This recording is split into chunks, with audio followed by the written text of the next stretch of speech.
did YouTube! So I wasn't going to do a second response to Azn Eyes, but I already was going to talk on the subject of pay to win, and this video came up where Azn Eyes addresses mega capital G on pay to win. And I think it's wrong to call it pay to win for a couple of reasons. I think it's pay to do well.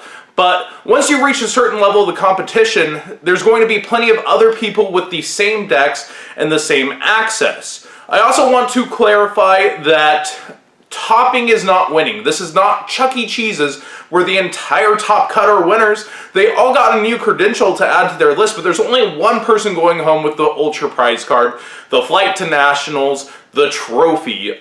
If you top 16 and you come home, you don't really tell your family you won, you tell them, I topped. So that's what I mean when Final Countdown never won an event. It never took first place, took the trophy, took it home. It didn't do that. It fizzled out in the top 16, man.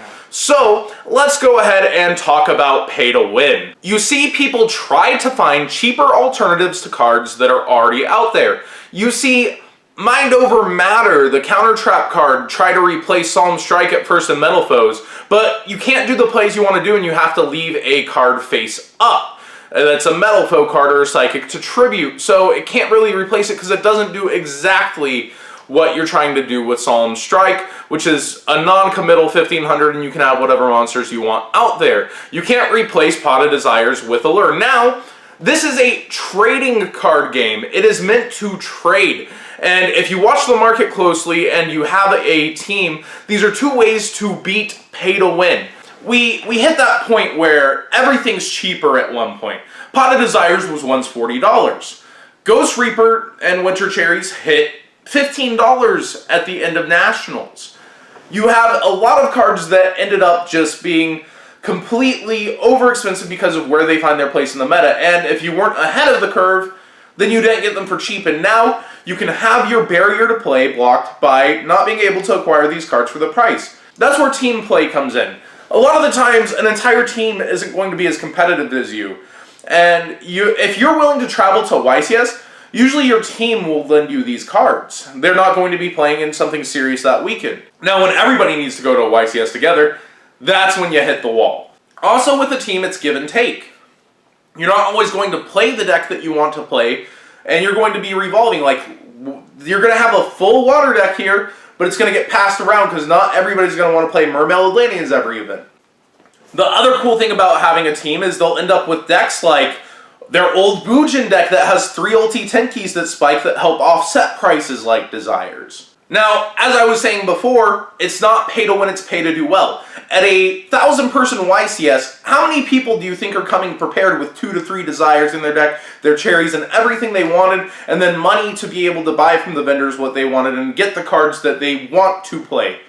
The answer is going to be about 300 people in that room of 1,000 are going to have that, and Top Cut is only 32 people. So all 300 of these people that fully bought their decks are not going to be able to make that top cut. Let's even lower that to 200. It's still not going to cram in there. So it's pay to do well because towards the later rounds, even if they got by on their deck being advantageous to their opponents because of how they were able to craft it, then they're still going to run into the other people that were able to pay. So I would like to rephrase this term, pay to do well.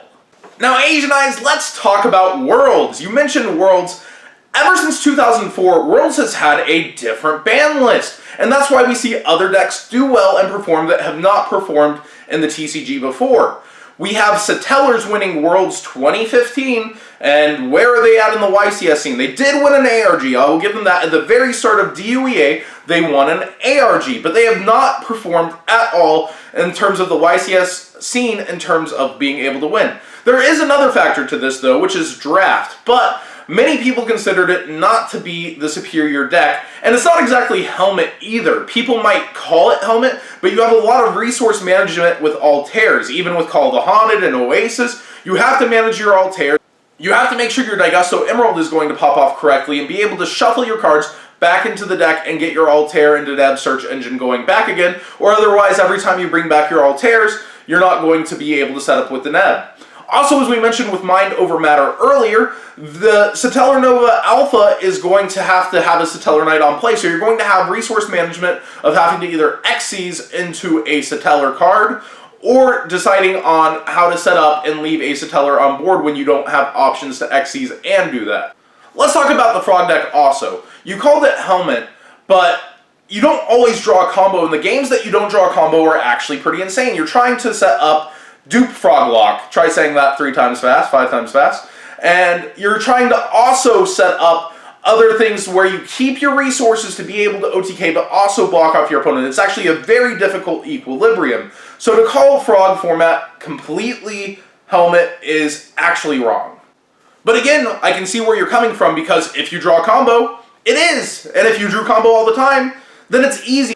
There's a reason that deck did well at that tournament also, and it's the alternate ban list. While it does have the potential to win a YCS, it won Worlds because other decks were weakened. Again, I mainly want to make this about pay to win. So we see formats where it does creep. The Megatins are a huge coolant on that. Pay to win kind of goes away when the Megatins come out, and it becomes some of the cheapest formats we've ever seen. We just experienced it towards the beginning of September.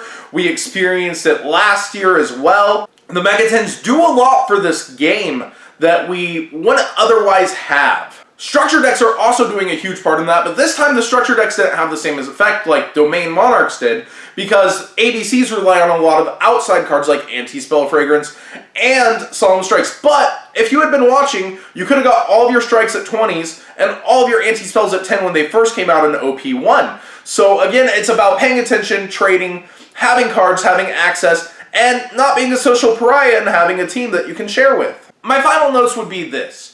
There are so many people in Top Cut that choose to play Desires. How many decks out of Top Cut have Desires? And now how many first place spots are there? That's my final argument on pay to win, because honestly, when so many people do have access, just because everybody doesn't have access means it is pay to win, because there will still be a lot of people with access, not just a few. Thanks for watching, guys.